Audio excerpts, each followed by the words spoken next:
Hello friends, இன்றைக்கி சொரக்காயை வச்சு கோஃப்தா பார்க்கலாம். ஒரு மீடியம் சைஸ் சொரக்காயை தோல் சீவி திருவிக்கணும். சொரக்காயை சில சமயம் கசக்கும். ஒரு சின்ன பீஸ் சொரக்காயை டேஸ்ட் பண்ணி கசப்பு இல்லையான்னு பார்த்துக்கணும். சொரக்காயை திருவினதும் 1/2 டீஸ்பூன் உப்பு சேர்த்து கலந்து வச்சுருந்து 2 நிமிஷம் கழித்து அதுலேருந்து தண்ணியை பிழிஞ்சு எடுத்துடணும். இந்த தண்ணியை கொட்ட வேண்டாம், அப்புறமா யூஸ் பண்ணிக்கலாம். அதனால் தனியாக எடுத்து வச்சுக்கலாம்.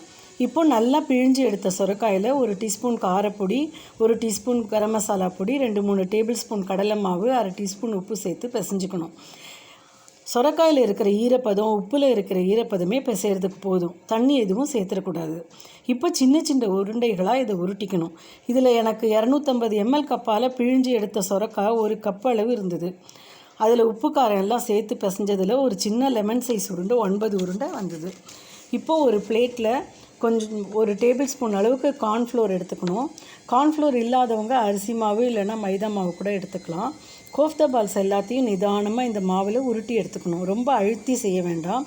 உருண்டை ஃபுல்லாக மாவில் நல்லா ஒட்டின மாதிரி இருக்கணும். இப்போ வாணலியில் எண்ணெய் வச்சு காஞ்சதும் அடுப்பை சின்ன ஃப்ளேம்லேயே வச்சு முதல்ல ஒரு உருண்டையை போட்டு பிரியாமல் உடையாமல் இருந்ததுன்னா மற்றதையும் போட்டு நிதானமாக பொரித்து எடுத்துக்கணும். ஃப்ளேமை பெருசாக வச்சு செஞ்சால் உள்ளுக்குள்ளே கோஃப்தா அப்படியே வேகாமலே நின்றுடும். அதனால் நிதானமாக எரிய விட்டு செய்கிறது ரொம்ப முக்கியம். இப்போ கிரேவி செய்கிறத பார்க்கலாம். ஒரு பேனில் 1 டேபிள் ஸ்பூன் எண்ணெய் விட்டு 2 மீடியம் சைஸ் வெங்காயம், 4 பல் பூண்டு, ஒரு சின்ன பீஸ் இஞ்சி நறுக்கி போட்டு எல்லாம் சாஃப்டாகிற வரைக்கும் வதக்கிக்கணும். ப்ரௌன் ஆகிற வரைக்கும் வெயிட் பண்ண வேண்டாம். சாஃப்டானாலே போதும். தக்காளி 2 கட் பண்ணி போட்டு அதையும் சாஃப்டாக ஆகிற வரைக்கும் வதக்கிண்டு 1 டேபிள் ஸ்பூன் முந்திரி பருப்பும் போட்டு வதக்கி எடுத்துக்கணும். முந்திரி பருப்பு ஆப்ஷனல் தான், கட்டாயம் போடணும்னு இல்லை. ஆனால் முந்திரி பருப்பு போட்டால் கிரேவி ரிச்சாகவும் கன்சிஸ்டன்சி திக்காகவும் இருக்க யூஸ்ஃபுல்லாக இருக்கும். இப்போது இதை ஆற விட்டு மிக்சியில் பேஸ்ட்டாக அரைச்சி எடுத்துக்கணும். இப்போ பேனில் 2 டேபிள் ஸ்பூன் எண்ணெய் விட்டு சீரகம் தாளித்து அரைச்ச பேஸ்ட்டை போட்டு நல்லா வதக்கிக்கணும். ஒரு 5 நிமிஷம் அடிக்கடி கிளறி விட்டு நல்லா வதக்கிக்கணும். அப்புறம் தலா 1 ஸ்பூன் காரப்பொடி, மஞ்சப்பொடி, தனியா பொடி, கரம் மசாலா பொடி, 1 ஸ்பூன் உப்பு போட்டு நல்லா கலந்துக்கணும்.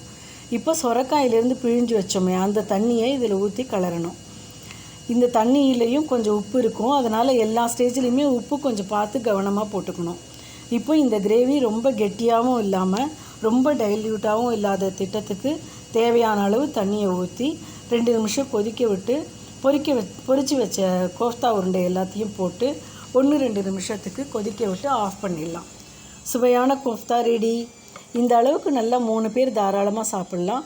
ரொம்ப டேஸ்டியாக இருக்கும்.